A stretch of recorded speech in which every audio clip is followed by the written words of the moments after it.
Croissant है। फ्रांसीसी सच्ची में नाश्ते के लिए कॉफी के साथ एक क्रोसेंट खाना पसंद करते हैं। ओह दादी, क्या अब फ्रांस से है? उसने पहले ही उन्हें बनाया है या बल्कि तैयार आटा खरीदा है और अब क्रोसेंट को गर्म ओवन में रखती है। और बहन किस स्वादिष्ट चीज के साथ आई है, वो भी ओवन में क्रोसेंट को डालती है। लेकिन जरा देखो कि उसने डिश के लिए कितने मीठे चीज तैयार किए हैं। लेकिन शेफ फ्रोजन आटे से कार्बोहाइड्रेट को पसंद नहीं करती है। आखिरकार वो जानती है कि सबसे अच्छे डिश वे है जो अपने हाथों से प्यार से तैयार किए जाते हैं। वैसे हमारे शेफ ने पेरिस में सबसे अच्छे रेस्तरां में काम किया है और क्रोसेंट के लिए सबसे पुराना नुस्खा जानती है। इस नुस्खा के अनुसार फ्रांस के राजा लुई खुद के लिए डिश तैयार करते थे, या बल्कि जो कभी फ्रांसीसी राजा रहे हैं। इसलिए बच्ची सच्ची में शाही क्रोसेंट का इंतजार कर रही है। बहन और दादी आश्चर्य में शेफ के काम को देखते हैं।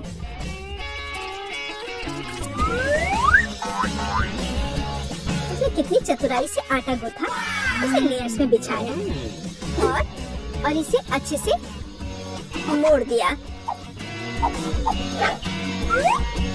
वाह, क्या कौशल है। यह ओवन में क्रोसेंट को डालने का समय है। तो उन्हें तेल में नहीं बल्कि 5 मिनट पर बेक करेगी, इसलिए क्रोसेंट और हेल्दी हो जाएगा। क्या ठीक है, बढ़िया कुकिंग स्किल्स। मुझे आशा है कि आपको इन क्रोसेंट की रेसिपी याद होगी। सिस्टर, रॉयल क्रोसेंट रेसिपी का जवाब तुम कैसे दोगी? हाँ, न्यूटेला एक बढ़िया विकल्प है। मुख्य बात सब कुछ खुद खाना नहीं है, बल्कि डिश के लिए थोड़ा छोड़ना है। दादी के क्रोसेंट तैयार है, बस ध्यान से ओवन से बाहर निकालना बाकी है ताकि वे जल न जाए और तैयार डिश में टॉपिंग डाले। ओह, वहाँ क्या चल रहा है? बहन न्यूटेला ने इतना खो गई है कि उसके क्रोसेंट जल गए हैं।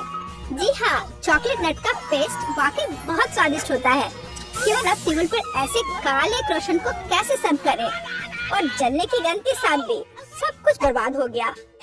बस शेफ के क्रोसेंट को देखो, अविश्वसनीय रूप से चमकदार और आकार एकदम सही है। एक साफ कट और शेफ अपनी खुद की तैयार क्रीम अंदर डालती है और अंत में वह सजावट के रूप में कुछ बेरीज जोड़ती है और ऊपर से पीसी चीनी छिड़के। क्या हम फ्रांस में हैं? यह डिशेस को आजमाने का समय है। दादी से क्रोसेंट का स्वाद बहुत अच्छा है, हालांकि वे बहुत अच्छे नहीं लग रहे हैं। वाह, और ये सिर्फ एक मास्टरपीस है, बिना किसी शक के। शाही नुस्खा के अनुसार क्रोसेंट पहला स्थान लेता है। बच्ची उनकी वजह से अपनी बहन से तीसरी डिश ट्राई करना भी भूल गई है और ये अच्छा है कि उसने नहीं किया। हम चुनौती जारी रखते हैं क्योंकि एक नया काम आने वाला है। बच्चा एक विशाल रसदार स्टेक खाना चाहती है। कोई दिक्कत नहीं है, आपको पैन को अच्छी तरह से गर्म करना चाहिए और उसमें तेल डालना चाहिए, लेकिन इतना नहीं बहन।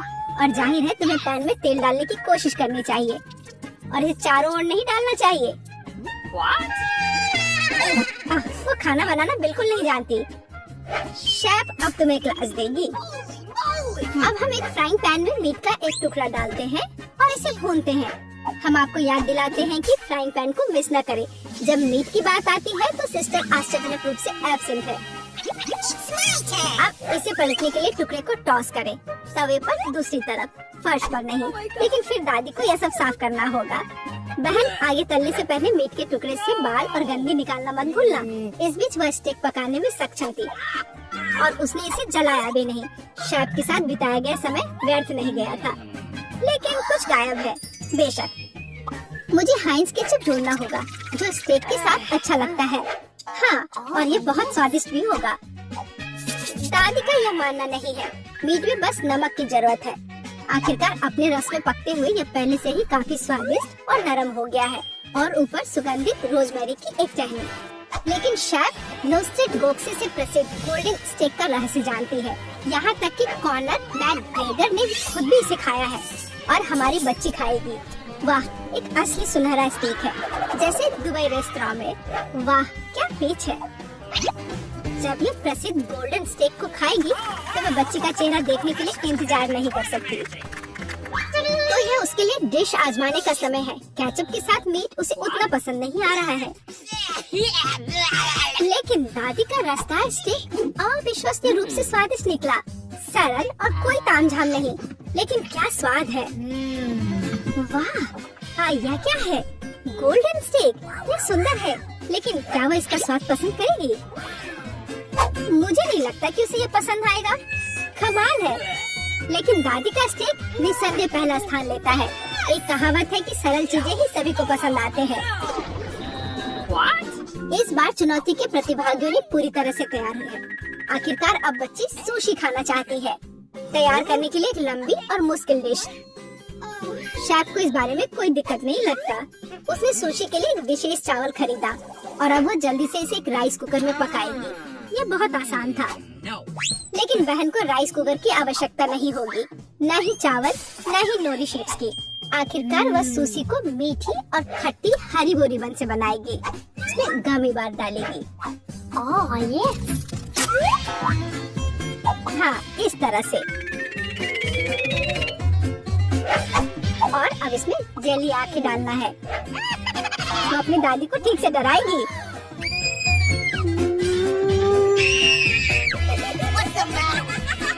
और सुशी को अपनी आंखों से सजाए। यह कितना कूल और रसीला निकला। और वसाबी के बजाय वह हर्षी चॉकलेट सॉस के साथ डिश को तैयार करेगी। वाह, रंगीन मीठा सुशी।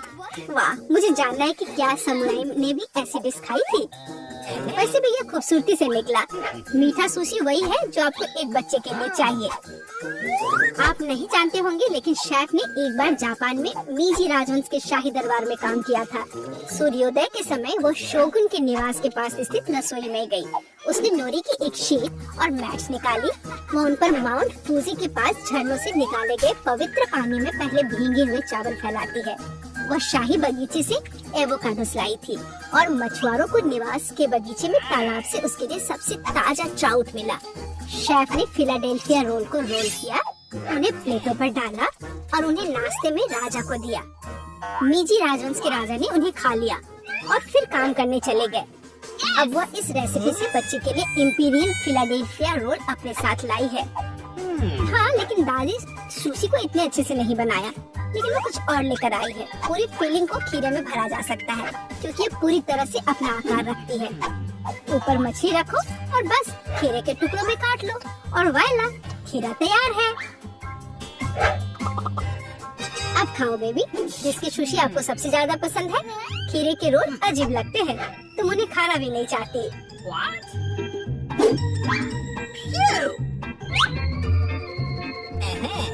शेफ के रोल बस स्वादिष्ट है, जैसे सबसे अच्छे रेस्टोरेंट से आए हो।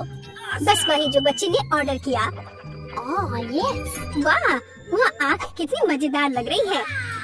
वाह, ये मीठे स्वाद का है। बच्ची सच्ची में इसे पसंद करती है। एक स्पष्ट एडवांटेज के साथ यह दौर बहन द्वारा जीता जाता है। इसे जारी रखो।